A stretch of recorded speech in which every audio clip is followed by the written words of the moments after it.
누가복음 8장 4절부터 15절까지 같이 읽어보겠습니다.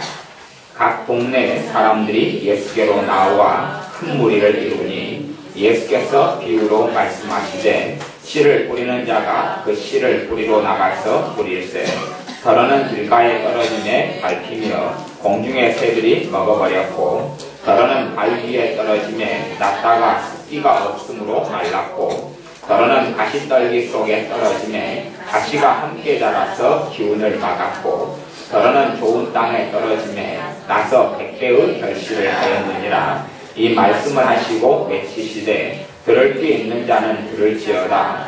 제자들이 이 비유의 뜻을 물으니 가라사대 하나님 나라의 비밀을 아는 것이 너희에게는 허락되었으나 다른 사람에게는 비유로 하나니 이는 저희로 보아도 보지 못하고 들어도 깨닫지 못하게 하려 함이니라. 이 비유는 이러하니라. 씨는 하나님의 말씀이요 길가에 있다는 것은 말씀을 들은 자니 이에 마귀가 와서 그들로 믿어 구원을 얻지 못하게 하려고 말씀을 그 마음에서 빼앗는 것이요 바위 위에 있다는 것은 말씀을 들을 때에 기쁨으로 받으나 뿌리가 없어 잠깐 믿다가 시험을 받을 때에 배반하는 자요 가시떨기에 떨어졌다는 것은 말씀을 들은 자니 지내는 중 이생의 염려와 계리와 일락의 기운이 막혀 온전히 결실치 못하는 자요 좋은 땅에 있다는 것은 착하고 좋은 마음으로 말씀을 듣고 지키어 인내로 결실하는 자니라. 아멘. 씨를 뿌리는 비유로 주님께서 말씀하는데 사람이 하나님의 말씀의 씨가 사람에게 주어지는데 하나님의 말씀이 사람에게 주어지는데 그 중에서 4가지의 상태가 나타난다고 이야기합니다. 첫 번째는 길가입니다. 길가는 말씀이 떨어지지만 그렇지만 새가 와서 먹어버리는데 그 새가 와서 먹는다는 뜻은 12절에 보면 길가에 있다는 것은 말씀을 들은 자니 이에 마귀가 와서 그들로 믿어 구원을 얻지 못하게 하려고 말씀을 그 마음에서 빼앗는 것이다. 믿어 구원을 얻지 못하게 하려고 빼앗아버린다. 길가는 사람이 발로 밟고 밟아서 단단하게 콘크리트처럼 단단하게 된 그런 땅이고 그 땅 같은 마음을 가진 사람이라고 이야기합니다. 그 땅 같은 길가 땅 같은 마음을 가진 사람 딱딱하고 굳어버려서 더 이상 씨가 떨어져도 뿌리가 나지 않을 정도의 굳어버린 마음 그런 마음을 가진 사람 하나님의 말씀은 능력이 있고 살아있고 또한 혼과 영과 및 관절과 골수를 쪼개는 능력이 있습니다. 그 능력이 있지만 그 능력의 능력이 하나님 말씀이 떨어지지만 사람의 마음, 여러분의 마음 때문에 어떤 사람은 결실하고 어떤 사람은 결실하지 못하게 된다고 이야기하는 겁니다. 하나님 능력이 있으면 나를 고쳐보옵소서. 아니요. 하나님께 사람을 하나님의 형상을 가진 자유의지를 가진 사람으로 만들어 놓았기 때문에 자기의 마음밭에 대한 책임을 자기가 져야 합니다. 자기의 마음에 대한 책임을 자기가 하나님은 어떤 씨는 능력이 없고 어떤 씨는 능력이 있게 주는 게 아니라 동일한 하나님의 말씀의 씨를 허락합니다. 하지만 그 사람이 자신의 마음을 길가로 만들어 왔으면 길가를 희경하는 것은 내 몫이고 내 책임입니다. 물론 우리가 회개하면서 하나님께 도움을 구하면 하나님이 내 마음밭을 기경하게 도와줍니다마는 내 마음이 강팍하고 딱하고 악하고 딱딱하고 굳어져 버리고 그러면 쉽게 녹지 않습니다. 그 마음에 씨가 떨어져서 뿌리를 나지 못하게 합니다. 믿어서 이제 구원받지 못하니까 길가 땅의 사람들은 불신자로 남습니다. 하나님을 섬기지 않는 자로 남습니다. 두 번째는 바위 위에 떨어진 씨다. 바위밭. 우리식으로 이야기하면 돌짝밭 그런 이야기, 돌밭. 여러분이 산에서 농사를 지어 보셨을 것이고 옛날부터 우리 교회는 시골 생활한 사람이 많아서 농사에 대해서 좀 아십니다. 밭에 산에 있는 몰랑이에 있는 밭에다가 밭을 가꾸고 심으면 밭에가 왜 그리 돌이 많은지 모릅니다. 돌을 가만 놔둔 상태에서 좋은 아름다운 열매들과 결실을 가을에 거두게 하면 가능하지 않습니다. 돌멩이들이 뿌리가 자라는데 막아버려요. 사람의 마음이 돌밭이 된 마음은 말씀을 들을 때 잠깐 기쁨으로 받지만 뿌리가 깊게 들어가지 않아서 그 다음에 다 잃어버린다고 이야기합니다. 그것이 13절에 있습니다. 바위 위에 있다는 것은 말씀을 들을 때 기쁨으로 받으나 뿌리가 없어 잠깐 믿다가 시험을 받을 때 배반한다. 배반하는 사람이다. 배반도 두 가지입니다. 그래서 이 말씀의 십일월 비유가 크게 두 가지로 해석할 수 있는데, 하나는 구원에 대한 이야기, 구원에 대한 이야기여서 세 종류의 밭을 가진 사람은 구원받지 못하고 천국 가지 못하고 옥토밭만 구원받는 이야기. 그게 첫 번째 뜻입니다. 그건 정확한 뜻이고, 그 다음 두 번째는 일상사 속에서 우리가 네 종류의 밭이 될 수 있다는 겁니다. 이제 구원의 문제는 떠나서 일상사 속에서도, 우리의 매일의 삶 속에서도, 심지어는 구원받은 신자라도, 예수 믿는 신자라도 실제의 삶 속에서는 네 가지 밭의 상태 때문에 우리가 하나님의 은혜 속에 더 깊이 들어가느냐, 하나님이 주는 복락을 누리느냐 누리지 못하느냐가 하나님의 문제가 아니고 내 마음밭 때문에 그렇다고 하나님은 이야기하고 우리 주님께서 친히 이야기하십니다.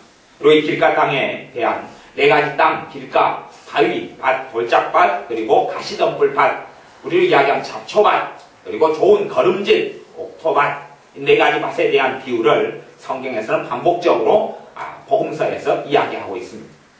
그러면 돌밭에 대한 문제가 사실 우리 삶에서 굉장히 큰 문제예요. 돌밭에 대한 문제. 돌을 산비탈에 있는 밭을 계속 호미로 캐고 캐도 돌은 계속 나옵니다. 계속 나와요. 한도 끝 없이 돌이 나옵니다. 올해는 돌을 갖다가 한 100개 정도 파가 내서 밭 주변에 두랑을 쌓고 담벽을 쌓았습니다. 그리고 내년에 돌이 없을까 싶어도 내년을 파도 나와요. 그렇게 몇 년을 하다 보면 어느 때는 돌을 찾기가 어려울 때가 되어집니다. 돌을 끊임없이 캐내야 합니다. 돌을 끊임없이 캐내서 우리 안에 똑같은 하나님의 씨가 떨어졌을 때 결실할 수 있도록 해야 합니다. 근데 많은 믿는 사람들이 자기의 마음을 돌밭의 상태로 두어버린 돌밭의 상태. 잠깐 은혜로 받고 잠깐 기쁨으로 받다가 말씀이 자기 안에 심겨지질 않아요. 도망가 버리는 것이, 맨날 듣기만 해도 한 길 흘러버리고 끝나버리는 것이. 그래서 성경에는 배반자라고 배반해버린다. 주님을 배반해버린다. 배신해버린다는 이야기입니다. 보통 다른 말씀들도 그렇게 배신해버리고 배반해버리고 부정해버리면 구원에 대한 복음, 주님의 십자가에 대해서도 언젠가는 그런 일이 벌어집니다. 언젠가는 그런 일이 벌어집니다. 왜냐하면 그러잖아요. 내가 자기의 돌밭의 문제인데 내 삶에 하나님을 믿고 하나님을 섬기는데 아무 좋은 일도 없는 것 같고 행복한 일도 없는 것 같고 하나님 주신 축복도 없고 기도응답도 없는 것 같아요. 그러니 하나님을 믿을 이유가 없잖아요. 예수를 믿어도 말짱 도루묵이네. 누구의 문제인데요? 자신의 마음의 밭의 문제인데 주님은 너희의 묵은 땅을 기경하라. 너희 묵은 땅을 기경하라. 그렇게 말씀하시는데 자기의 마음의 밭, 내 밭을 어떻게 만들었는지는 전혀 하나님의 책임도 안 지고 그건 자기 문제도 아니고 그것까지 해결해 달라는 것이, 하나님은 마음밭은 너가 기경해라. 마음밭은 너가 기경해라고 이야기합니다. 하나님의 말씀의 씨, 권능 있는 능력 있는 씨는 하나님이 공급하지만 마음밭은 너가 기경해라. 돌은 굉장히 많습니다. 우리 삶에. 내 삶에 한을 가지고 있는 것 돌이 됩니다. 한을 가지고 있는 것. 내 안에 상처를 가지고 있는 것. 다 돌덩이들. 상처를 많이 가지고 있으면 상처가 상처를 부릅니다. 상처가 상처를 불러내는 것이. 제가 어떤 사람이 결혼하는 것들을 제가 관찰을 많이 합니다. 부부 상담 같은 경우도 한 95년부터 제가 해왔으니까요. 부부를 상담한 케이스들이 많이 있어요. 부부들을 제가 상담해 오면 희한한 게 뭐냐 그러면 도토리 키재기인데 상처를 이만큼 가지고 있는 사람이 상처가 없는 사람을 만날까요? 그만큼 상처 있는 사람을 만날까요? 그만큼 상처 있는 사람을 만나요. 물론 상처 가진 사람이 상처 가진 사람을 만나는데 그것이 잘못은 아니에요. 상처가 이렇게 가진 사람하고 이렇게 가진 사람을 만나요. 상처가 비슷한 유형끼리 만나요. 상처의 유형은 틀리는데 상처의 양 정도가 100% 이야기는 아니지만 일반적으로 그렇게 되어져 있어요. 왜 그런지 모르겠어요. 내가 상처를 가지고 있으면 사람의 마음이나 흐름이 좀 요상한데 그래서 상처를 가지고 있는 사람은 상처가 없거나 문제가 없는 사람을 볼 때는 호감이 안 가요. 왜 호감이 안 가냐 그러면 자신이 돌봐줘야 될 요소가 남자에게나 여자에게나 안 보여요. 안 보이니까 안 끌려요. 근데 그 사람이 좋은 사람인데 그 사람이 좋은 사람인데 안 그렇게 생각돼요. 내가 희생하고 봉사하고 어떻게 도와주면 저 사람이 어떻게 성공하고 잘 될 것 같고 내가 저 사람 행복해 해주면 저 사람도 행복하게 해줄 것 같이 생각해서 상처를 가진 사람은 상처를 가진 사람을 만나요. 물론 상처는 다 있지만 거기서 얘기하는 상처는 좀 큰 것을 이야기합니다. 그 중에서 이제 한 10쌍이다 보면 뭐 답이 없는 이야기입니다만은 한두 쌍 정도는 좋은 방향으로 나가는 쌍들이 있어요. 뭐 한두 쌍보다 적어요. 그러지만 좋은 방향이라는 이야기는 뭐냐 하면 서로의 상처를 치유해주는 방향으로 나가요. 치유해주는 방향으로. 서로의 상처를, 아픔을 가지고 상처를 알아봤던 사람으로서 사랑해주고 용서해주고 용납해주는 관계로 가는 커플이 있고 대부분의 많은 커플은 서로 상처 주는 커플로 나가요. 상처를 받은 사람이 상처를 주기가 쉬워요. 상처가 많은 사람이 상처받기 쉬울까요? 상처가 없는 사람이 상처받기 쉬울까요? 상처가 많은 사람이 상처받기 쉬워요. 내가 배신을 한 번도 안 당해봤어요. 사람들한테. 그러면 배신당할 때 충격이 별로 없습니다. 그런데 배신을 당한 일이 있으면 그리고 그 상처가 치유가 안 된 채로 남아있으면 배신을 조금만 상대방이 할 것 같은 낌새나 아니면 그런 낌새가 없어도 스스로의 착각과 오해 속에서 상처를 받아버려요. 상처가 치유되지 않는 상태에서 상처가 상처를 낳아버려요. 그리고 그것이 돌멩이로 작용한 돌멩이로 사람에게서 상처를 받고 아픔을 받고 배신을 당하고 그 다음에 참으로 말할 수 없는 쓴뿌리를 가지게 된 사람은 하나님에 대해서 그게 작용하는 거예요. 자기 마음밭의 문제인데 하나님에 대해서도 안 좋은 생각, 안 좋은 마음, 안 좋은 믿음이 생겨나고 이상하고 왜곡되고 잘못된 하나님을 믿습니다. 다시 이야기하면 자기가 만든 하나님을 믿습니다. 성경이 하나님, 창조주 하나님, 우리의 아버지 되신 하나님이 아니라 아들을 십자가에 죽이기까지 우리를 오라고 하나님의 나라로 들어오라고 부르시는 그런 하나님이 아니라 자기가 만든 요상한 하나님을 믿습니다. 요상한 하나님. 그 요상한 하나님 이야기는 제가 참 많이 듣습니다. 그리고 자신은 하나님을 잘 믿고 있다고 착각하는 믿는 사람들 제가 많이 만납니다. 물론 제가 이야기했을 때 못 알아먹으니까 그냥 그렇게 살다 죽으라고 그럽니다. 내비둬버립니다. 왜 말해도 저만 원수로 삼으니까. 자기가 경험하고 생각하고 착각 속에 살아가는 하나님 믿다가 죽는 것이 그리고 뚜껑 까면 그 하나님 마귀였던 것이죠. 지옥에 떨어지는 것이 어쩔 수 없어요. 여러분의 돌멩이, 돌짝밭을 점검해야 왜 감사하라고 이야기하냐면 돌멩이를 치우라는 이야기예요. 감사는 돌멩이를 치우는 능력이 있습니다. 감사는 한을 녹이는 능력이 있어요. 감사는 내 돌멩이를 치웁니다. 왜 끊임없이 설교하면서 용서를 가르치느냐? 돌멩이를 치우는 가장 중요한 요소가 용서예요. 용서. 용서하지 않는 사람은 자기 안에 돌멩이를 치울 수가 없는 것이 치우지 못하고 언제까지나 돌밭으로 남아요. 예를 들어서 여러분의 옛날 어머니가 여러분을 버리고 갔다고 쳐요. 버리고 갔어요. 무슨 일을 통해 버리고 갔는지 몰라요. 아니 옛날에 아버지가 그랬을 수도 있어요. 그렇지만 내가 그거에 대해서 내 부모를 용서하지 못하고 10년, 20년, 30년 한으로 지니고 있는 사람은 돌멩이가 만들어져요. 그리고 언제든지 상처받을 준비가 돼 있어요. 내딛고 상처받을 준비가 돼 있단 말이에요. 상처받을 준비. 다시금 새로운 한을 만들어낼 준비를 하고 있는 것이 용서하지 않는 사람들은 끊임없는 상처 속에서 살아갑니다. 용서를 배우지 않는 사람들은 돌멩이가 돌멩이를 암세포를 놔두면 암세포가 그대로 있지 않습니다. 그대로 있지 않고 새로운 암세포를 계속하여 분화하고 만들어내는 것입니다. 만들어내요. 상처의 시간이 오래되면 잊혀져 갑니다. 잊혀져 가는 것이 좋은 일이 아닙니다. 사람의 상처가 잊혀져 가는 게 좋은 일인 것 같지만 그러지만 사람의 마음은 넓고도 넓어서 그 깊숙한 곳에 숨어져 있어요. 깊숙한 곳에 묻혀 있어요. 묻혀 있다가 이것이 어느 때 폭발해 나와요. 다른 모습으로, 다른 양상으로 그렇게 나옵니다. 우리가 기억나지 않지만 하나님 앞에서 때때로 어렴풋한 기억을 가지고서라도 용서하는 작업은 반드시 필요합니다. 끊임없이 필요해요. 그것이 돌멩이를 치우는 것이 왜 말씀을 자기 축복에 대해서 저주를 회개하고 축복하라는 말씀을 가리키고 감사를 가리키고 당신들은 아들로 하나님의 자녀로 살 것이냐 종으로 살 것이냐고 가리키는 것은 마음밭을 지금 기경하는 말씀들이에요. 마음밭을 기경하는 것. 그리 준비가 돼야지 하나님의 말씀의 씨가 떨어져서 열매를 맺어요. 어떤 사람은 말씀을 1년을 들어도 아무 변화가 없어요. 10년을 말씀을 들고 예배를 들어도 아무 변화가 없어요. 변화가 없다는 얘기는 첫째 자기 마음의 변화가 없고 삶의 변화도 없어요. 하나님 주신 열매가 없단 말이에요.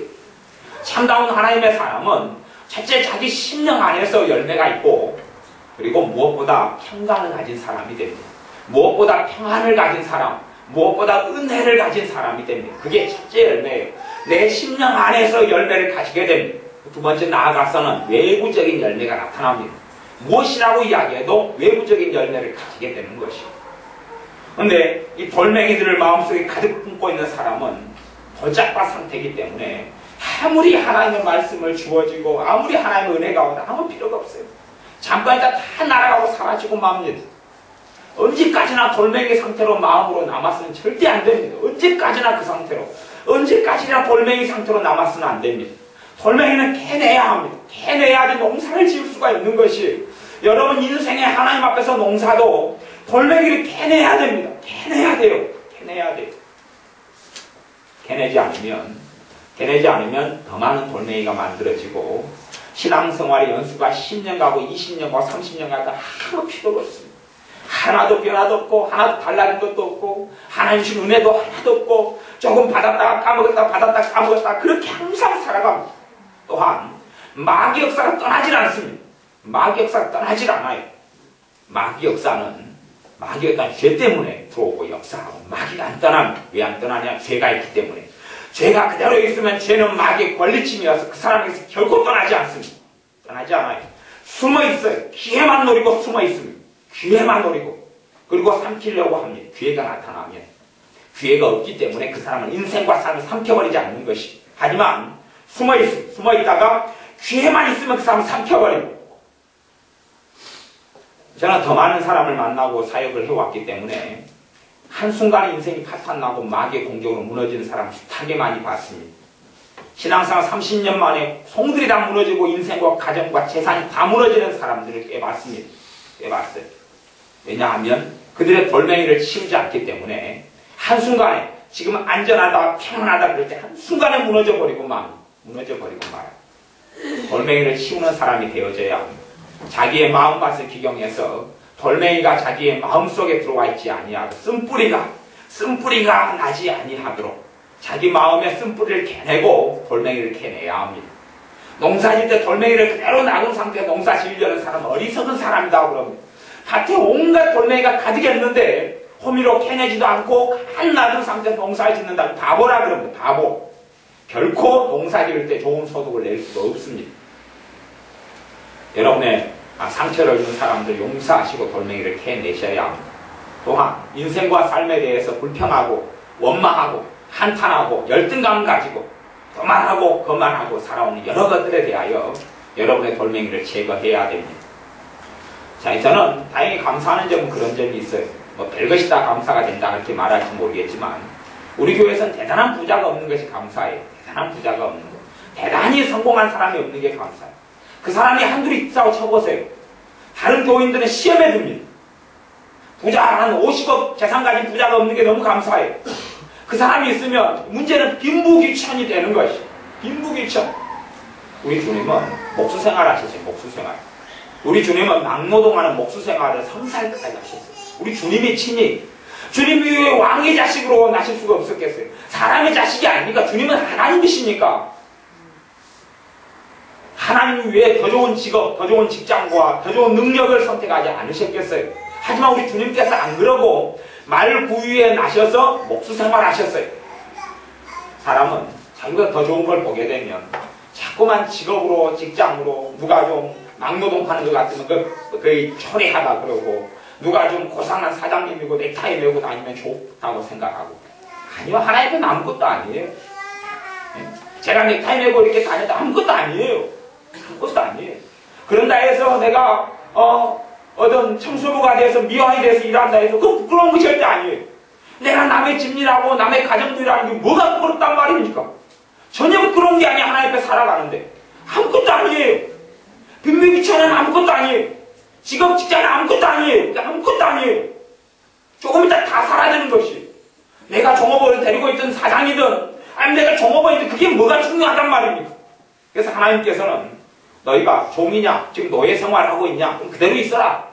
그렇게 성경이 이야기합니다. 너희가 대신 노예에서 풀려나서 자유인이 될 수 있는 그런 능력이 있거든. 그렇게 되라. 하지만 노예로 있는 사람 그대로 있어도 괜찮다. 심지어 그렇게 이야기합니다. 요즘 세상에 노예가 어디 있습니까만은 과거에 초대교회에는 노예가 많이 있었습니다. 예수를 믿는데 자기는 노예예요. 주인 시키는 대로 살아야 돼요. 주일날 예배고 뭐고 주인이 시키면 예배도 못 드려요. 그렇게 살아가는 인생이에요. 주인이 그러면 뭘 위해 시킵니까? 하나님의 영광을 위해 시킵니까? 아니요. 자기 편하고 자기 돈 잘 벌기 위해서 노예를 부려먹습니다. 아니요. 그대로 살아가는 것도 나쁘지 않다고 이야기하는 겁니다. 상상이 되시는지 모르겠어요. 상상이 되시는지. 요즘 어리석은 사람들은 자기가 하나님인 줄 알고 정의운동을 많이 하고 공의운동을 많이 해서 들고 일어나고 싸우고 투쟁하고 그럽니다. 얼마나 미련하고 벅수 같은 일인지 모릅니다. 그런 벅수를 보시려면 벅수거부터 시작해서 골고루 가신 6신의 벅수가 깔렸습니다. 자기는 하나님이 아닙니다. 하나님이 아니에요. 자기가 공의를 이룰 존재가 아닌 것이에요. 노예 생활로 산다면 얼마나 불합리한 일이 많습니까? 하나님은 인생살이가 다가 아니기 때문에 인생살이 속에서 하나님의 나라에 이루려고 해서는 안 됩니다. 하나님의 나라는 사회 속에서 이루어져야 하는 것을 우리가 추구하고 구현해야 하고 그렇게 살아가야 하지만 그것이 절대 중심도 아니고 중요한 게 아니에요. 하나님의 나라는 내 삶 속에 내 심령 속에서 먼저 이루어지고 그리고 내가 하나님의 나라의 백성으로 살아가는 것이 중요하지 내가 하나님의 자리에 앉아서 재판하고 이야기하고 공의를 베풀고 하는 이상한 어리석은 일에 빠지지 않도록 해야 합니다. 그런 일들을 꽤 감리교 같은 데나 많이 하는데 장점도 있고 단점도 굉장히 많습니다. 기장 같은 것도 많이 하는데 예수교 장로와 기독교 장로교가 있는데 기독교 장로교도 꽤 잘못된 방향으로 나가는 경우가 많습니다. 결국 나중에 주님을 잃어버리는 사람들도 꽤 나타났고 그 기장 출신에서 아예 그냥 북한에 가서 난리를 키우고 북한에 가서 미친 짓 하는 사람들이 무수히 많이 생기고 있습니다. 잘못된 믿음의 열매가 그렇게 나타나는 것이에요. 여러분의 삶 속에서 돌멩이들을 제거하십시오. 제거해서 여러분의 생각에 잘못된 관념들을 버려내십시오. 내가 다 가난하게 사니까 나 빚이 있으니까 나 별 볼 일 없어. 얼마나 어리석은지. 그게 돌멩이입니다. 돌멩이. 야 나는 집도 없는데 저 사람은 집 아파트 있네. 돌멩이. 왜요? 하나님의 자녀가 세상의 가치관을 그대로 받아들였어요. 거기에서 행복, 불행이 좌우될 거 아닙니까? 좌우될 거 아니에요. 집이 있으면 행복하고 집이 없으면 불행하고. 여러분 집 있는 사람을 가서 만나보세요. 얼마나 행복한지. 서울에서 간혹 집회를 하니까 서울 사람들을 만납니다. 서울 사람들은 그 사람들은 틀립니다. 그 사람들은 헌금을 해도요. 뭐 우리같이 5,000원, 1,000원, 만원 뭐 이렇게 안 하고 그냥 가볍게 10만원 단위로 넘어갑니다. 통이 틀린 걸 볼 수가 있게 사람이 틀려 사는 데가. 그리고 이제 기도원 같은 경우도 자기들 가깝다고 그러는데 2시간 반이에요. 우리는 교회에서 한 택시로 10분만 떨어져도 너무 멀어요. 교회가 너무 멀다. 거의 2시간 돼서 가깝다 그래요. 완전히 스케일이 틀려요. 생각이 틀려요. 그 사람들은 1시간을 걸어서 교회 갈 수 있으면 교회가 코앞에 있다 그래요. 코앞에 있다. 1시간 거리, 걸어서 1시간 거리. 그러면 자가용은 10분이란 말이야. 10분. 코앞에 있다 그래요. 코앞에 있다. 교회 옆에 산다 그러더라고요. 우리는 교회가 너무 멀리 있다 그러는 거예요. 아직 우습지도 않고요. 그 사람들은 아파트를 가지고 있으면 한 10억 정도는 우습게 가지고 있고 20억, 30억. 이번에 어떤 분은 그 기도원에 이제 오시면서 인생과 삶이 변화되고 달라진 그분은 이번에 100억 재산을 팔게 됐어요. 유산으로 봤는데 100억을 팔면 싸게 팔리면 70억이 팔아서 형제가 4명이가 갈른다 그러더라고요. 이번에 그렇게 됐어요. 그러면 한 사람이 떨어져도 얼마가 떨어져요? 25억이 떨어지고 적게 떨어지고 한 20억 떨어지고 11조 만에도 2억이에요. 2억. 그런 것을 이번에 받게 됐어요. 하나님 축복해 주니까. 물론 별 축복을 다 받았는데 또 그런 축복을 받대요. 그래서 우리 여수에 있는 사람은 하나님 축복받아도 수준이 그거밖에 안 되는데 저 사람들은 축복의 급수가 틀리구나. 서울 사는 인간들은. 그래 생각했습니다. 어찌된 게 유산이 나타나는데 유산이 어찌 몇십억을 받을 수 있느냐? 우리는 뭐 물고 죽을래야 먹고 죽을래야 먹을 돈도 없는데 그 사람도 그래요. 그러나 그것이 절대 축복의 척도가 아닙니다. 절대 그렇지 않습니다. 거기는 사장들도 많고 보니까 의사들도 많고 다 많으세요. 다 많아요. 다 그냥 유명한 사모님들 다 그런 거 많대요. 하지만 그것도 아무것도 아닙니다. 그래서 우리 교회 속에서 그런 의사도 없고 뭐 높은 사람도 없고 그런 게 감사해요. 정말 감사해요. 그런 하나도 있으면 얼마나 그 사람은 거만하고 교만하고 나머지 교인들은 관심 받고 천대받는 것 같은 느낄지 상상할 수가 없습니다. 그런 삶 속에 안 들어가는 게 감사해요. 저는 친척이 있습니다. 친척 가운데 자우성가한 사람이 몇이 있어요. 자우성가했다는 이야기는 뭐 재산이 기본적으로 꽤 된다는 이야기입니다. 그냥 10억 대는 가볍게 넘어가고 수십억 되고 그까지는 몰라도 하여튼 꽤 된다는 이야기. 이런 동네에서. 그런데 그런 사람을 만나면 제가 목사라도 그 사람은 나 집 사고 안수 집 사고 이렇게 다 신앙생활을 해도 제가 바리킴 때보다 못합니다. 네가 사람이냐 그럽니다. 왜냐하면 자기 보기에 돈이 최고인데 난 돈이 없거든요. 자기 보기에 자기는 사장인데 난 아무것도 아니거든. 그렇게 생각합니다. 제가 전에 여수 제일교회 집사를 하나 만났는데 그 사람은 자기가 한교회 집사니까 그리고 재산도 있는 모양이죠. 그러니까 저한테 대놓고 그러더라고. 요즘 기나고동이나 다 목사래. 저한테 그러더라고. 제 옆에서 듣는데 그렇게 사는 거지 사람. 왜요? 빈부귀천을 따지니까. 문제는 그 사람들이 이렇게 따지는 건 괜찮아요. 그렇게 살다가 죽으라면 괜찮아요. 문제는 여러분 스스로를 따지는 게 문제란 말. 그게 돌덩이. 그게 돌이 되는 겁니다. 암초가 되는 거야. 암초가 되는 겁니다. 그런 의식을 버리십시오. 그걸 버리십시오. 하나님이 기뻐하지 않는 겁니다. 하나님의 사람들 다 양치기였어요. 전부 다 양치기였어요. 과거에. 아브라함, 이삭, 요셉 다 양치기였어요. 별거 있는 줄 압니까? 요셉이야 나중에 국무총리 한번 해먹고 다 지가 아버지 형제들 다 양치기였어요. 속 키우고 양 키우고 그렇게 살다가 늙어 죽었어요. 하나님의 사람들이. 대단한 직업을 가진 사람이 어디가 있단 말입니까? 선지자들 좀 빼놓고 남이 다 양치고 무화과 키우고 하나님의 사람 아모스도 선지자 아모스 부름받기 전에도 양치다가 뽕나무 키우다가 사실은 무화과 나무인데 무화과 나무 과수원 하다가 그렇게 사는 것이에요. 무슨 고상에서 대기업 상무가 되고 전무이사가 되면 대단한 사람이야. 그런 게 어딨답니까 도대체. 아파트를 가지면 인생이 대단한 성공한 인생이고 그런 게 어딨답니까. 그런 게 없어요. 하나님께서 인정해 주지 않는 사람은 아무 가치가 없습니다. 하나님이 인정하지 않는 것은 아무 가치가 없습니다. 우리의 직업으로 절대 스스로 판단하지 마십시오. 자신이 가진 재산으로 절대 판단하지 마십시오. 내 남편이 가진 직장과 직업으로 절대 자기의 인생을 비하하거나 판단하지 마십시오. 자신의 재능으로 자신을 절대 바라보지 마십시오. 그게 돌멩이가 되는 것이죠. 열등감, 무수한 열등감, 비교의식. 그래서 내 자식이 공부 못하고 남의 자식이 잘하면 그것도 못 산다고 그러는 거지. 열등감, 아픔. 스스로 만들어내는 것이, 만들어내요. 내 자식이 공부 못해서 자식 때문에 아파하는 사람은 꼭 농아학교 같은 데 가봐야 돼. 농아학교 보조교사라도 한번 해봐야 돼. 농아학교가 뭔지 아시죠? 에? 말 못하는 소위 말하는 버버리들이 있는 학교, 또 때로는 기머거리도 있고 말 못하는 벙어리도 있는 학교, 그런 데 가서 보조교사를 한번 해봐야 돼. 내 자식이 그렇게 태어나지 않은 것만으로도 감사하다. 아니면 그렇게 태어난 자식을 가지는 부모는 중환자실에 가서 좀 일할 수 있으면 해봐야 된단 말이에요. 그런 다음에 내 자식이 이렇게 호수 꺾고 있지 않고 발로 돌아다니는 것마저 감사하다. 가치관이 달라져야 되는 거예요. 자꾸 위만 바라보고 살려고 그러는 거예요. 위는 바라봐야 될 위는 뭐냐 그러면 주님이 계신 그곳이 위지 인생의 성공의 척도가 되는 위가 아니에요. 그런 가치관을 가지면 가질수록 돌멩이가 그런 돌멩이가 잠깐 있다가 이만큼 됐다가 그런 가치관을 가지고 1년 살면 이렇게 됐다가 2년 살면 이렇게 됐다가 5년 살면 이렇게 됐다가 암초가 되는 거야. 암초가. 그런 걸 가지고 오래 살아왔으면 인생이 암초가 큰 암초를 가지고 있어요. 큰 암초를. 망치로 깨트려야 됩니다. 망치로.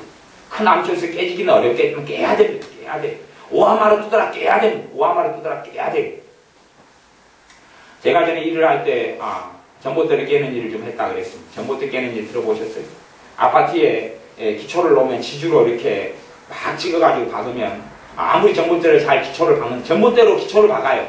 하고 샥 꼽아놔요. 꼽아놓고 전봇대가 한 제 키만큼 남아있어요. 그럼 이걸 남겨놓은 상태에서 공사를 못하니까요. 밑동까지 이렇게 썰어내버려야 돼요. 그런데 뭘로 썰어내겠습니까? 그냥 전봇대를 박아놓고 옆에서 다른 걸로 몰래 치면 그 안에 철근이 다 들어가 있는데 치면 기초가 흔들려버려요. 다시 박아놨던 것이. 그렇기 때문에 전봇대를 이걸 깨내야 되는데 사람 힘으로 깨내는 겁니다. 그런 일을 제가 했어요. 그러면 오하마를 가져갑니다. 한 쇠덩어리 쇠망치를 가져가서 전봇대가 있으면 전봇대 한 구멍을 딱 공략하고 계속 때립니다. 한 20번 때리면 구멍이 뻥 뚫립니다. 한 곳에. 그 다음에 이제 구멍을 따라서 탕탕탕탕 때리면 쫙 둘레가 깨지면 산소 산소 호스로 산소기 부는 걸로 절단기로 딱 주변에 철근 모이거든요. 철근만 불어내면 탁 넘어집니다. 그래서 하루에 이제 20개씩 30개씩 처리하면 하루가 끝납니다. 그러니까 하루 내내 망치질 하는 거예요. 망치라고 구멍이 뚫리면 야 절반했다. 그리고 통통통통 구멍이 하나 뚫리면 그 다음에 불어내기가 쉽거든요. 그렇게 그런 일이 됐어요.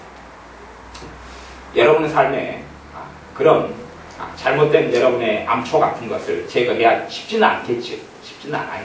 하지만 한 곳을 계속 두드리면 깨져요. 구멍 나요. 구멍 나고 깨져나가기 시작하면 깨져나가기 시작해요. 암초가 많을수록 시간을 투자해야지 어떻게 합니까? 자기 마음의 암초를 누가 끄집어내준다는 일 아십니까? 자기가 하나님 앞에 끄집어내주기를 기도해야 되고 하나님은 도와주실 것이고 그리고 자기가 그 하나님이 하시는 일에 협력해 나가야 됩니다. 그래서 상처라는 암초들을 끄집어내야 되고 열등감이라는 암초를 끄집어내야 됩니다. 그것이 되어질 때에 내가 옥토밭으로 변해가는 것이 옥토밭.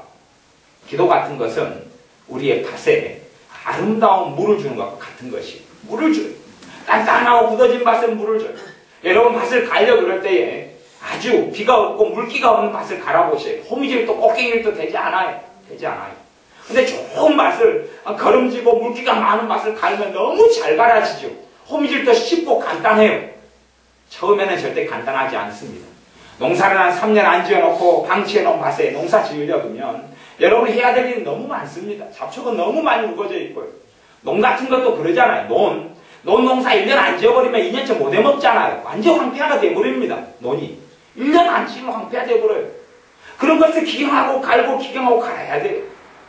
여러분이 정말 아름다운 알곡을 100배씩 거두고 하나님 앞에 살려면 좋은 옥토밭 상태를 유지해야 돼요. 옥토밭을 유지해야 돼요. 여러분 인생과 삶의 열매는 여러분의 마음에 달려 있습니다. 그래서 잠언 3장 23절에 무릇 지킬 만한 것보다 내 마음을 지켜라. 생명의 근원이 이에서 남이니라 그랬습니다. 우리는 이제 우리의 마음밭에 잡초와 돌멩이를 가득 해놨는데 밖을 지키고 있으면 곤란하죠. 아니 안에가 잡초가 가득하고 돌멩이가 가득한데 이제 지켜야 되겠다. 뭘 지킵니까? 잡초를 지키고 돌멩이를 지킵니까?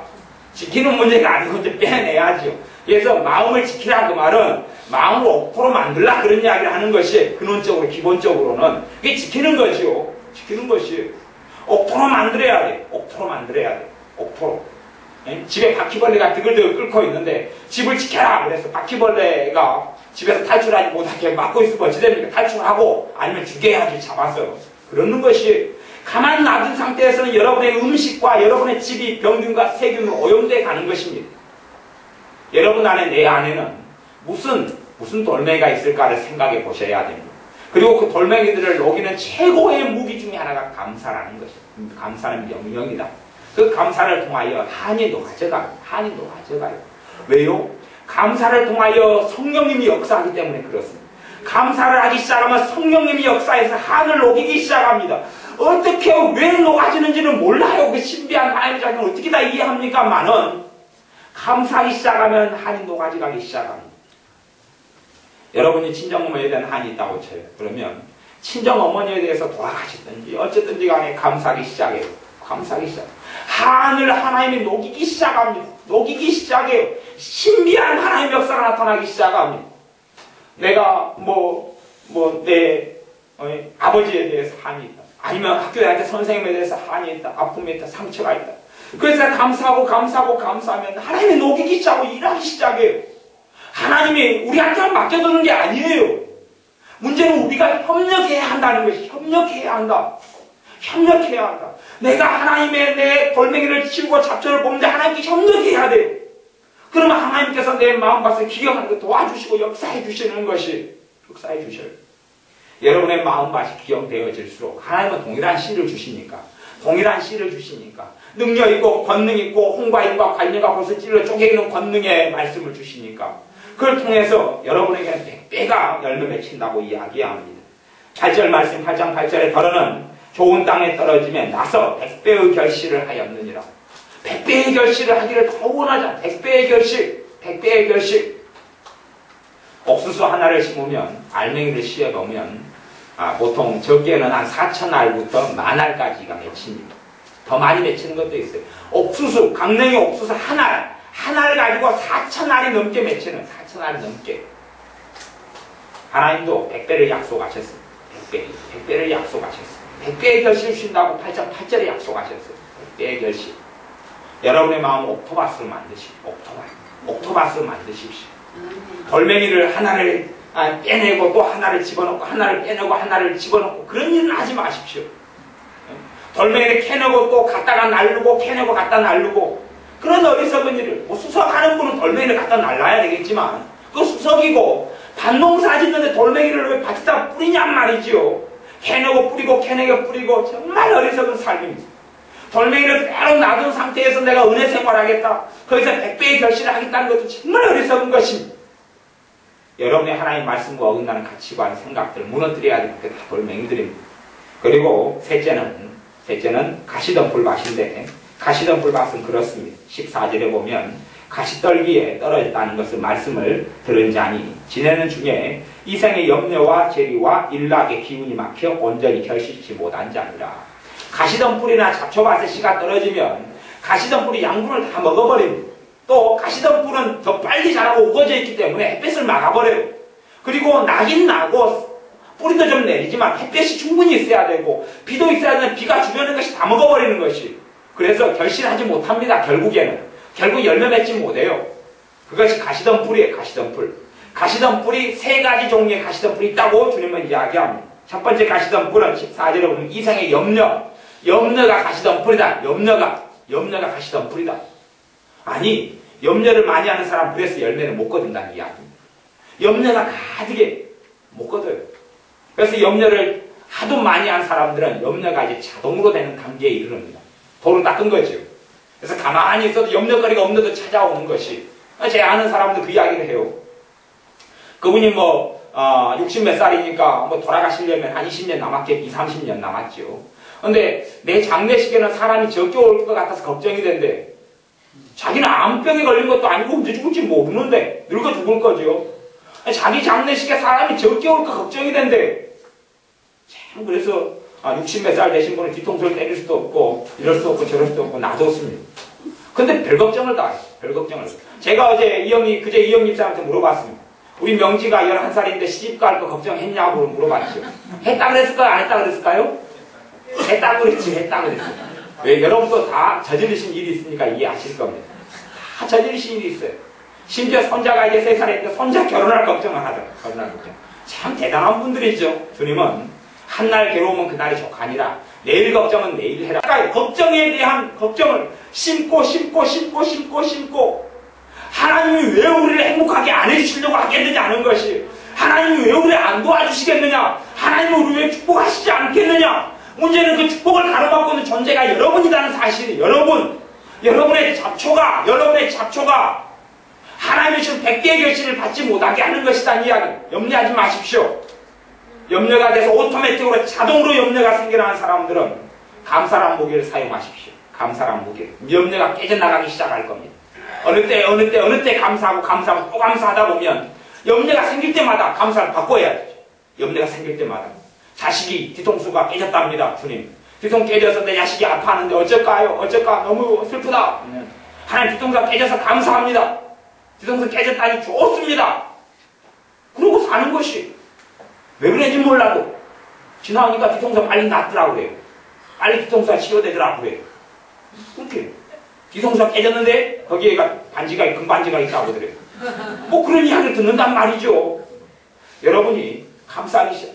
이 근심을 뽑아내는 가장 중요한 지켜야 할 감사라는 것이 감사. 뽑아내세요. 그걸 그냥 염려를 떠나가라 염려 안 하려고 그래봐야 안 됩니까? 되지요? 싸우셔야 됩니다. 근데 싸우는 무기를 가지고 싸워요. 무기를 가지고. 맨날 헤딩할 겁니까? 아니면 그 전봇대를 갖다가 무너뜨리는 작업을 줬는데 손으로 막 주먹으로 때릴 겁니까? 무기가 없이요? 전봇대를 어떻게 넘어뜨립니까? 근데 주먹이 깨지고 머리가 깨지죠. 저는 좀 가능할지 모르겠습니다. 머리가 어째 단단하니까 전봇대를 머리에 들이받아서 언젠가는 내 머리가 깨질지 전봇대 깨질지 모르겠어요.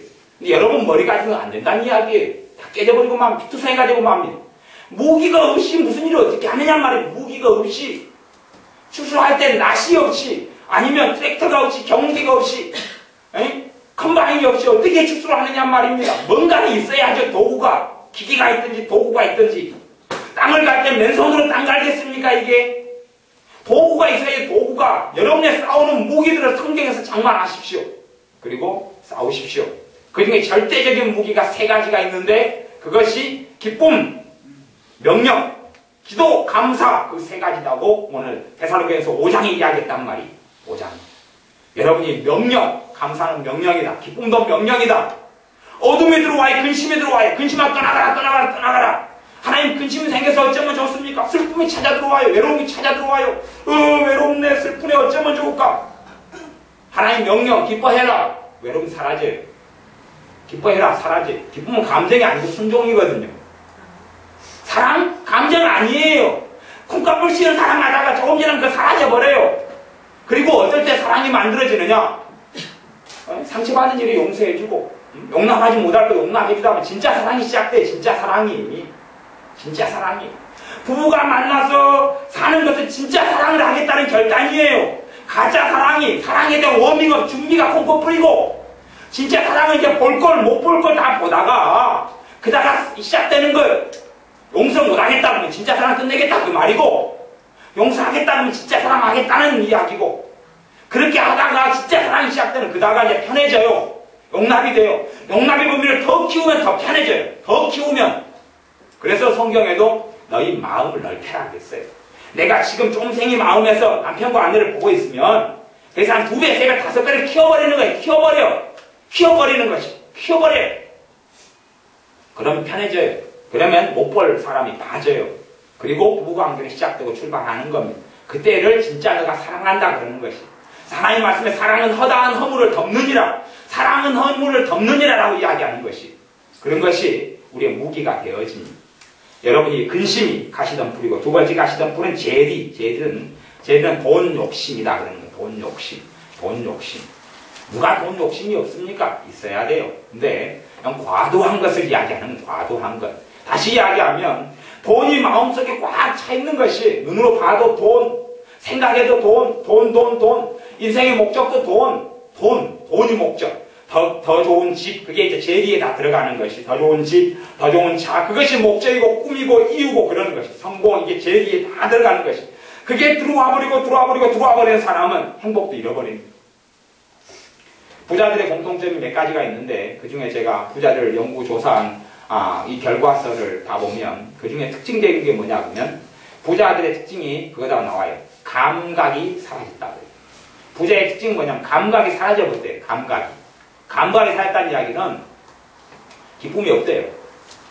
기뻐할 일에 전혀 기뻐하지 않게 된대요. 감각이 없어져버려요. 여러분이 닭을 한 마리 키워요. 닭을 키우는데 닭이 알을 낳았어요. 기뻐요, 안 기뻐요? 기쁘죠? 부자예요. 닭을 1000마리를 가지고 있어요. 알을 낳았어요. 기뻐요, 안 기뻐요? 기쁘다고요? 그 1000마리 알을 낳아서 1000개를 여기 다 죽가지고 담아가야 되는데 내일이라면 이제 안 기쁩니다. 그러니까 어떤 분이 그런 이야기를 했어요. 전에 자기가 소를 지금 말고 지금 한 30년 된 이야기입니다. 소를 키우는데 소를 한 마리 있는데 한 마리가 자식처럼 키웠대요. 송아지를 낳으니까 같이 그냥 새벽 4시까지 힘을 쓰고 있었어요. 힘을 쓰고 있다가 송아지 나오니까 너무 기쁘고 감사하고 좋았대요. 그리고 이제 예수님을 믿고 난 다음에 20년에 걸쳐서 하나님 많이 축복해 주셔서 농장이 됐어요. 농장. 단지 옛날에 소 한 마리, 2마리, 염소 한두 마리 있다가 농장이 돼서 그 젖소 농장을 했어요. 젖소 농장을 제가 그 농장을 5년인가 갔어요. 4년인가 갔어요. 젖소 농장을 했는데 몇 마리냐 그러면 그것도 젖소 농장 중에서 최고급이 있어요. 최고급이 뭐 파스텔리에 납품하는 젖소 농장이 최고예요. 다 그 조사를 해가지고 합니다. 파스텔 젖소 농장인데 몇 마리냐 그러면 한 300, 400마리 됩니다. 300, 400마리. 그러니까 하시는 이야기가 나에게 행복이 없다. 젖소가 밥을 안 먹냐? 나 자유가 없고 휴가도 못 가고 아무것도 못 가는 거예요. 아무것도 못 가요. 돈은 어마어마하게 버는데 젖소가 새끼래도 짜증나. 기쁨이 없다는 거예요. 기쁨이 없어요. 돼지 키우는 선배를 만나는데 그 선배가 1년 버는 수익이 한 2억에 3억 됩니다. 왜냐하면 돼지 정돈을 하거든요. 돼지 정작, 좋은 동작을 수입해 와서 그것을 이제 어린 새끼를 분양을 해요. 근데 돈을 어마어마하게 벌어요. 처음에 그 사업을 시작해서 너무 좋았답니다. 왜 새끼를 배가지고 돼지가 새끼를 또 많이 넣잖아요. 돈. 근데 요즘에는 일주일 되면은 일주일에 한두 번 이상씩 꼭 새끼를 낳는데요. 옛날에 1년에 이렇게 처음에 그 시작할 때 미약했을 때 너무 좋고 기대가 됐는데 지금은 수시로 새끼를 놓으니까 못 견디겠대. 돼지 새끼 때문에 돈은 어마어마하게 벌리는데 행복하지 않대요. 왜냐하면 부자의 특징은 그래서 감각이 사라져버려요.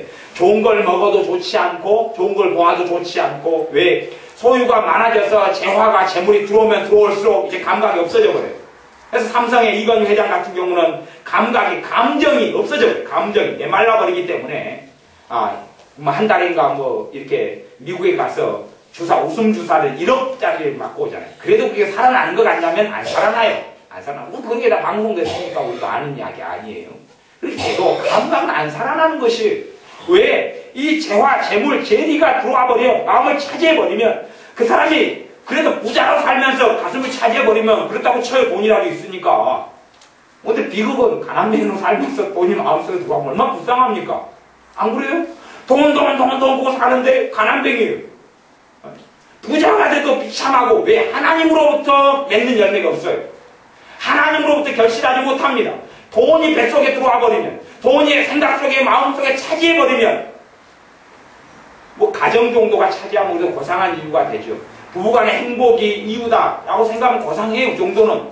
그 정도 고상 안 돼. 돈으로 목표 삼고 가슴으로 다 들어와가지고 살아가 버리면 열매 맺지 못한다. 이렇게 말씀합니다. 세 번째는 쾌락에 기운이 막혀서 결실하지 못한다. 쾌락은 세상살이 가운데 어떤 기쁨을 만들어내는 것이, 세상살을 통해서 어떤 기쁨들을 가지고 그것이 마음에 차버리면 그 사람은 열실하지 못합니다. 예를 들어 그런 거죠. 컴퓨터 같은 것도 컴퓨터 중독이 있어요. 컴퓨터 중독이 빠져버린 쾌락이 빠졌다 그러는 것이고, 술이 있으면 알코올 중독이 빠져버린 쾌락이 빠졌다 그러는 것이, 그렇게 되는 사람들은 쉽게 그것이 처리되거나 끊어지지 않습니다. 그러니까 도움을 받아야 되고, 기도를 받고, 치유 기도를 받고, 그것도 한순간에 되지는 않아요. 믿음을 가지고 시간이 좀 흘러가야 된다는 것은 꼭 아셔야 됩니다. 왜냐하면 내가 자유의지로 의지가 있을 때 내가 술을 선택했어. 버튼을 눌렀어. 술 버튼. 다음날 술 버튼. 다음날 술 버튼. 알코올 중독이 한 잔 마셔서 오는 건 아니잖아요. 버튼 누르고 내 의지의 행위가 연결돼서 3년, 5년 지나 중독이 됐어요. 하나님 하루아침에 없애주십시오. 그런 경우도 있습니다만은 극히 예외가 되는 것이, 일반적으로는 그 씨름을 하고 결단이 필요하면, 결단해도 물론 안 되지요. 하지만 하나님은 그래도 결단을 받습니다. 결심이 사라져버려도. 그리고 그걸 통하여서 하나님 치유의 권능을 베푸시는 과정을 통해서 봅니다. 우리의 삶 속에서 이러한 가시들도, 가시덤불 잡초도 뽑아내시고, 물론 저나 여러분의 힘으로 다 안 됩니다. 다 안 돼서 우리가 은혜로 삽니다만은, 그건 우리의 마음의 문제이기 때문에 하나님 앞에 내가 마음을 열어야 될 책임은 내게 있고, 돌멩이와 가시덤불을 발견해서 내가 뽑는데 하나님께 동참하고 협력해야 돼. 내일이니까. 하나님 일이 아니라 내일이잖아. 내일. 내가 100배의 결실을, 하나님 주시는 결실을 내가 얻으려고 하잖아요. 그러면 내 마음맛을 기경을 내가 해야 됩니다. 그걸 여러분이 기경하실 때에 하나님 주시는 100배의 결실을, 때론 마태복음대로 하면 30배, 60배, 100배, 이거 누가복음에는 100배 약속합니다. 그 결실이 여러분들이 다 얻기를 바랍니다. 가정살이 행복도, 자녀를 통해서 얻는 행복도 100배를 무엇보다 하나님과 관계에 있어서 반드시 결실을 먼저 보셔야 합니다. 하나님 관계에 있어서, 은혜 생활에 있어서 반드시 여러분이 가지고 있는 하나님의 평강이 100배의 평강을 여러분이 가지고 있어야 돼요. 아무도 빼앗아가지 못하는 평강과 기쁨을 가지고 있는 은혜의 사람들이 되시기 바랍니다. 기도하겠습니다. 아버지 하나님, 우리가 100배의 결실하는 사람들 되기를 원합니다. 우리의 마음속에 돌멩이를 그대로 놔두고 가시덤불을 가득 채워놓고 살아왔던 어리석음을 회개합니다. 이제는 우리가 돌이켜서 가시덤불을 치우고 또한 돌멩이를 치우기를 원합니다. 우리가 이에 적극 동참하여 용서하고 자기를 축복하고 회개하고 나아가겠사오니 주님 도와주옵소서. 예수님의 이름으로 기도하옵나이다. 아멘. 성찬하겠습니다. 성찬식 하겠습니다.